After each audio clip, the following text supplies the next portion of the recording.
اس کے بارے میں کہتے ہیں کہ وہ بال سے زیادہ باریک ہوگا اور تلوار کی دھار سے زیادہ تیز ہوگا، پل صراط۔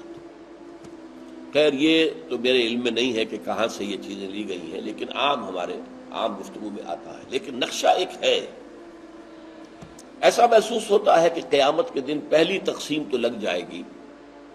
جیسے آپ دیکھتے ہیں سٹون کرشرز جو ہوتے ہیں، پھر جب وہ ٹوٹے ہوئے آ رہے ہوتے ہیں تو اس میں پھر چھلنیاں لگی ہوتی ہیں۔ پہلے اس سائز کی چھلنی نکل جائے گا پتھر، پھر اس سائز کا، پھر اس سائز کا۔ تو پہلی چھلنی تو لگے گی کافر مسلم، کافر جاؤ سیدھے جہنم کے اندر، تمہارا حساب کتاب بھی کوئی نہیں ہے۔ حساب کتاب کا ہے، اللہ ہی کو نہیں مانا، آخرت کو نہیں مانا، رسالت کو نہیں مانا، کس بات کا حساب؟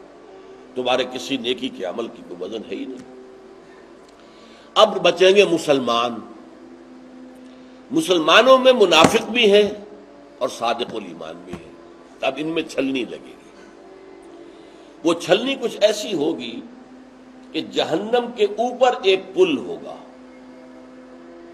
اور اس میں گھپ اندھیرا ہوگا، گھپ اندھیرا، اور جن لوگوں کے پاس ایمان اور عمل صالح کی روشنی ہے وہ روشنی ظاہر ہو جائے گی۔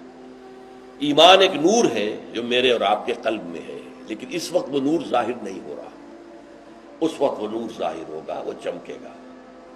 اور اعمال صالحہ جو ہے وہ ہم اپنے داہنے ہاتھ سے کماتے ہیں، تو داہنی طرف اعمال صالحہ کا نور ہوگا۔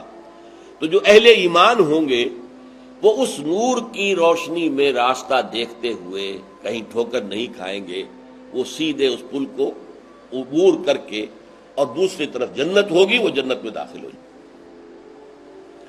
اور جو ہوں گے منافق، ان کے پاس نہ نور ایمان ہے نہ نور اعمال صالحہ ہے، تو وہ ٹھوکریں کھائیں گے اور نیچے جہنم میں گر جائیں گے۔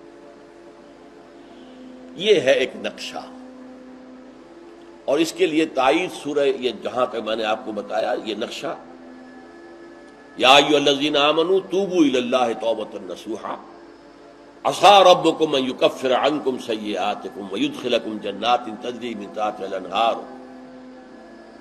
یوم لا یخزی اللہ النبی والذین آمنوا معہ نورہم یسعی بین ایدیہم وبایمانہم۔ ان کا نور دوڑتا ہوا ہوگا ان کے سامنے اور ان کے دائیں طرف۔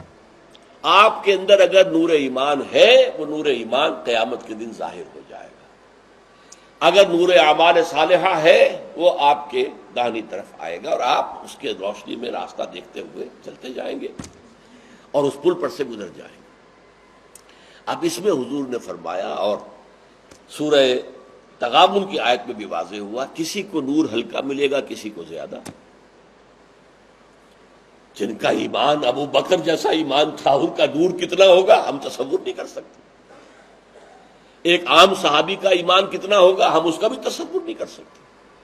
ہمیں اگر کوئی تھوڑا بہت ایمان ملا ہے تو ہمیں تو تھوڑی سی ٹارچ جتنی روشنی بھی مل جائے تو بہت غنیمت ہے، یہ سمجھ لیجیے۔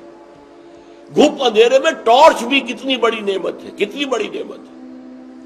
کم سے کم آپ دیکھ رہے ہیں کہیں سانپ تو نہیں بیٹھا ہوا، میرا پاؤں کسی سانپ کے اوپر تو نہیں پڑ جائے گا۔ وہ ٹارچ بھی بہت بڑی ہے۔ حضور نے فرمایا کہ کچھ لوگوں کو تو ایسا ایمان ملے گا جس کی روشنی صرف ان کے قدموں کے سامنے ہوگی، بس اتنی روشنی ملے گی۔ لیکن میں نے کہا یہ روشنی کتنی غنیمت ہوگی۔ قدموں کے آگے روشنی ہو تو تباہی سے بچ جائیں گے، ٹھوکر نہیں کھائیں گے، کہیں کوئی سانپ کوئی اور اس چیز کوئی موذی شے جو ہے اس سے بچ کر جائیں گے۔ اور آپ نے فرمایا کسی کو اتنا نور ملے گا جس کی روشنی مدینے سے صنعاء تک پہنچے گی۔ صنعاء یمن کا صدر مقام، کم و بیش میں سمجھتا ہوں 1000 نہیں تو 700-800 میل کا فاصلہ ہے، وہاں تک لوگ پہنچے۔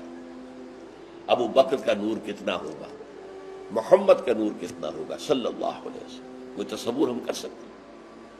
لیکن بہرحال جیسا کہ میں نے عرض کیا، جس کو وہ ٹارچ بھی مل گئی، اپنے قدموں کے آگے ہوتی ہے نا ٹارچ کو، جب آپ لے کر چلتے ہیں کسی اندھیرے میں تو اپنے قدموں کے سامنے مارتے ہیں، تو وہ بھی بہت بڑی نعمت ہے۔ اللہم ربنا اجعلنا منہم، اللہ تعالی ہمیں وہ نور ایمان اور نور اعمال صالحہ عطا فرمائے۔ دین کی بات پھیلانا صدقہ جاریہ ہے، ثواب کی نیت سے ویڈیو کو شیئر ضرور کیجیے۔ جزاک اللہ۔